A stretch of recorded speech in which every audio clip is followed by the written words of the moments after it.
Oh boy, I just did a 5-minute episode I was happy with, and the frickin' thing deleted somehow. So here we go again. My wife and I are both starting new things to some extent. For me, it's trading as usual, but I'm moving into the stock market more, longer term trades. I've talked about that a lot. And a lot of the other things that suited me well in the day trading futures game, some of them suit me in this and some of them don't. So I've had a lot of success and a lot of failures, and I'm still trying to really zone in and find what I'm good at and what I really want to do every day, more importantly, because that will be what I'm good at. And just looking at some of my trades I had last week, they started off my way and they kind of came back. So I noticed I'm in front of my screen a lot, not necessarily doing the most productive work, which is behavioral conditioning from the day trading days. So I've switched environments downstairs and started using my laptop more and my iPad, and got into research and other things. And that's been really good for my mood, for my mental health too, believe it or not. So that's something to note that is working for me, that I'm going to keep in mind. And with my wife, she's fighting all the self-doubt and different things that go with starting a business.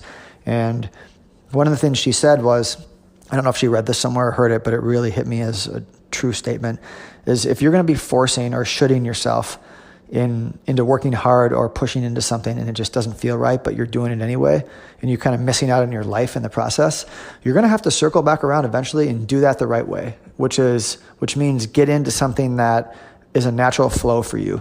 Otherwise, you're just constantly going to feel off. So why not start that way right away?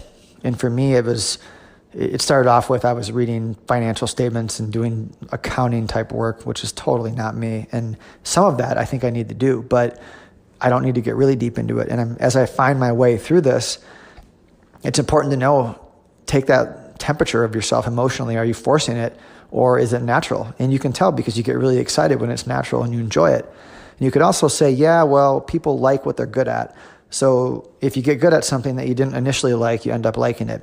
I think that can be true also, but I think it's unlikely, at least for me, when I'm choosing what I want to do and I'm not forced into it, then I'm going to end up doing something and being good at it that I don't want to do.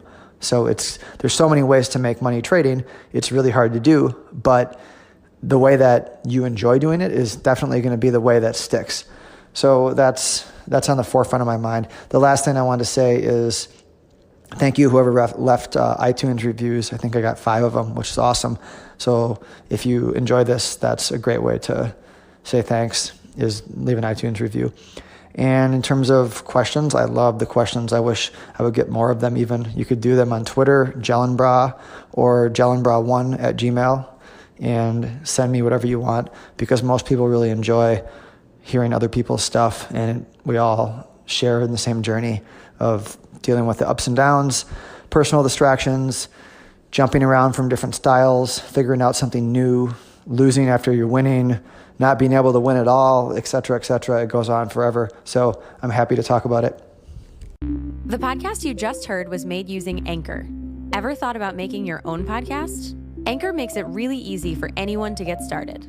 It's a one-stop shop for recording, hosting, and distributing podcasts. Best of all, it's 100% free. Sign up now at anchor.fm/new. That's anchor.fm/new to get started.